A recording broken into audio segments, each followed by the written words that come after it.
In this video I will be playing the impossible endgame, having barely any chances to succeed. Welcome to another episode of Risk, guys. This is another 4-player fixed card game which is being played with public randoms. Settings: alliances on, balance blitz dice rolls in 60 seconds per turn. This time I think it makes the most sense for me to go for Europe. Another possibility was to go for Africa, but I think I will rather prefer to have Europe with the yellow player having Africa but not vice versa. I don't want that there will be a big continent player, I will rather be the one myself.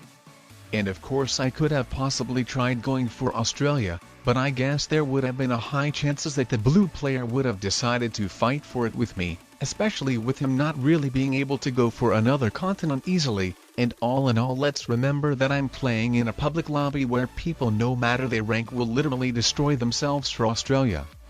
So unless you see that Australia will clearly belong to you, it could be risky to go for it, as very likely someone could decide to contest for it with you. So I would say it's better to be safe than sorry, so this is why I decided to immediately go for Europe without really considering Australia as an option. I was just fine with the blue player getting it. As long as you can successfully hold it, Europe is better than Australia anyways, it gives 2.5 more troops than it. So later on, having enough troops as the European player, you could even take the Australian turtle player out. So you just need to be sure that it doesn't break the balance of the game, as you don't want to eliminate one of the players out just to give away the whole game for another lucky player. So you need to be careful with each and every your decision. But with no North American player being in the game, you could very likely take the Australian turtle player from the game out as the European player becoming the Australian turtle player by yourself. It could be especially good if the South American and African players don't really like each other, so if they're targeting each other, then it would give a lot of advantage for you, especially if those players don't really know much about the balance of the game. So anyways, having Europe, the most important alliance for you to have, could be with the African player, as he could access even 3 of your borders easily, so this is why I sent the alliance request for the yellow player. It could be important to have the alliances with the Australian and South American players too, or basically anyone, but since they are not bordering with you, they could be busy with some other stuff. So since in this game I don't really want to turtle, but potentially target someone if possible, I decided not to make the alliances with the orange and blue players, but if they sent the requests to me, then of course I would accept them. But yeah, that I think I will try in this game to do, is to eliminate the Australian player from the game once I have enough troops to do so. It could actually take quite a bunch of turns, to be honest. But yeah, I see it wasn't really destined to happen because the orange player has invaded me into Europe. And actually it could be smart to prevent the biggest continent player from holding a continent when you could easily do so. So I'm just not sure why the orange player invaded the yellow player into his continent as well. You don't want to have 2 enemies at once because it could possibly go very wrong for you with them teaming up on you. So instead of invading the yellow player as well, the orange player should have tried being friends with him, and maybe even trying to encourage him to attack me as well, as this is how he would get to the 3-player situation the fastest without making the game to stalemate. In a 4-player situation, 3 of the players could just simply team up on one of the players. But oh wow, I didn't expect for the yellow player to be so much aggressive as well. Well, on one hand I like that he crushed my biggest enemy, but on the another one I think it could really give a huge advantage or even give away the game for the blue player. As you can see, the blue player obviously invaded yellow into both of his continents, so I'm not sure what the yellow player was thinking by self-destroying himself that much. Well, maybe we will be still able to make a comeback, as even though the blue player could take over the advantage easily, he still keeps his army blocked in Australia, so that's a very good sign that the blue player is a passive player, who with the yellow and orange players probably being the biggest enemies from now on, could definitely take me out. But yeah, I think the yellow player just recaptures South America and we will be good. So the blue player will have to wait for another opportunity if it even comes. As there could be no other good opportunity anymore, so since he is still the strongest, he should be really looking forward to increase his advantage while he can. And oh no guys, For what reason the orange player would self-destruct himself on the yellow player like that with a blue player huge army being ready to take all of us from the game out. So sometimes I don't really understand if a lot of public lobby players are just so much emotional, or they literally have no clue about the balance of the game. Or maybe both. But oh well, we are still going to play. Right before the orange player crushing himself, I made the alliance with the blue player thinking that everything will be alright now. But life happens, I guess. So anyways, what I hope is that with the blue player accepting my alliance request, he will be going to take out the yellow and orange players firstly, and if so, then I might still have some chances in the endgame with blue. Hopefully he even runs out of time taking out yellow. That would be amazing for sure. But yeah, the blue player makes it in time very sadly for me. But at the very least I hope to still hold Europe. It seems he is going for orange now.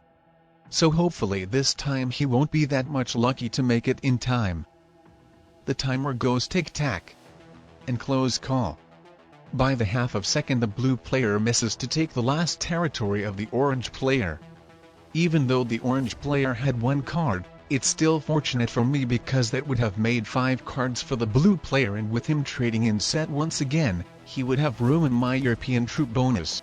It's a little bit unfortunate that the orange player got another card and even weakened himself a bit on me to give the blue player even bigger advantage, but that's fine.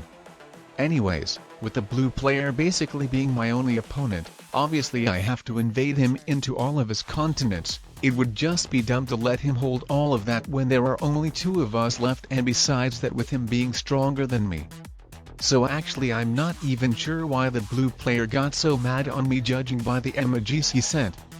He wasn't just expecting me to let him win so easily, right?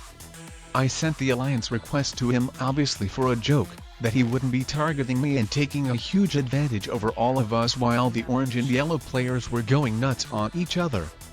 But it seems the blue player thought that our alliance was genuine.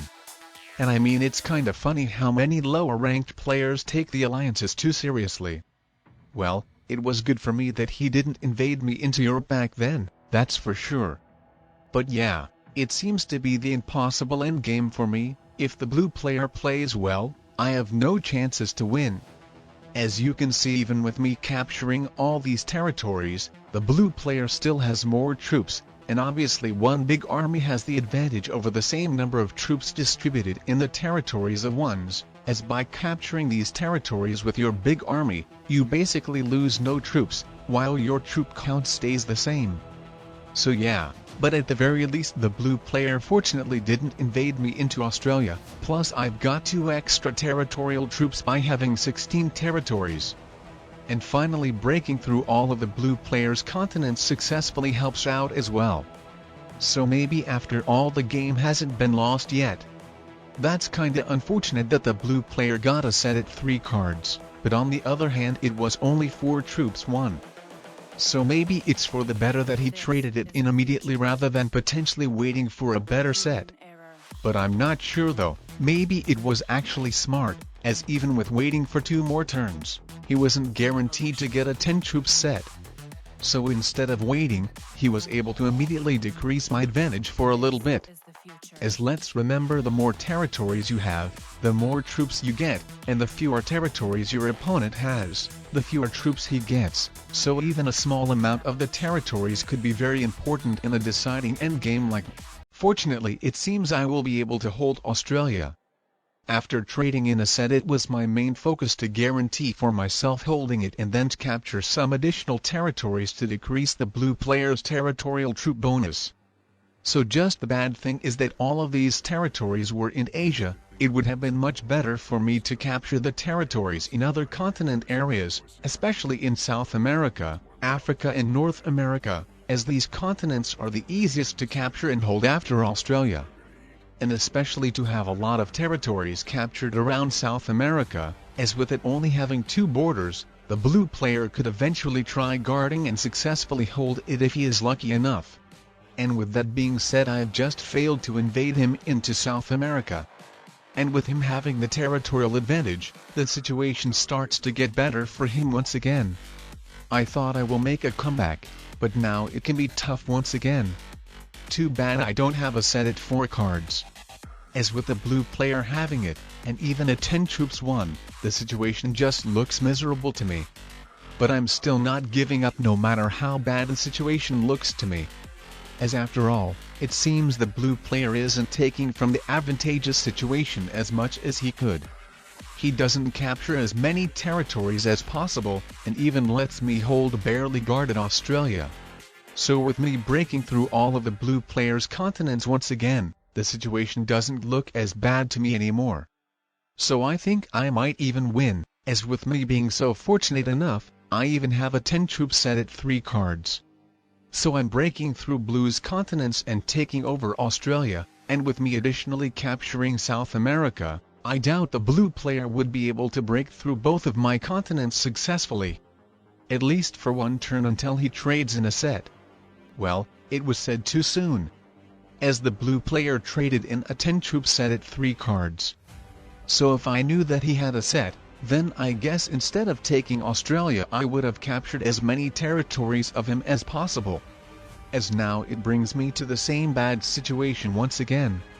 It seems it's possible even though unlikely for me to invade all of his continents, so obviously I will take the priority of being sure to guarantee invading big continents, North America, Europe, and then at the same time Africa. I could have tried invading all of the continents by adding all of the troops on the Australian army, but then I would have had to expect a very good blitz roll on attacking 5 North American troops.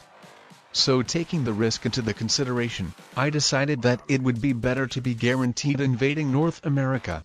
But yeah, it seems the blue player has become smart enough to capture as many territories as possible and even invade me into Australia. I've just traded in a 6 troop set but I'm still quite weaker than him. At this point of the game he not only became smart enough to take the best from the situation he could, but also it seems he is winning in every and each aspect, the position, the troops, and the territories wise with him also trading in a set too. So that's a GG for sure now. If you guys enjoyed watching this video, then I would recommend checking some of these out as well.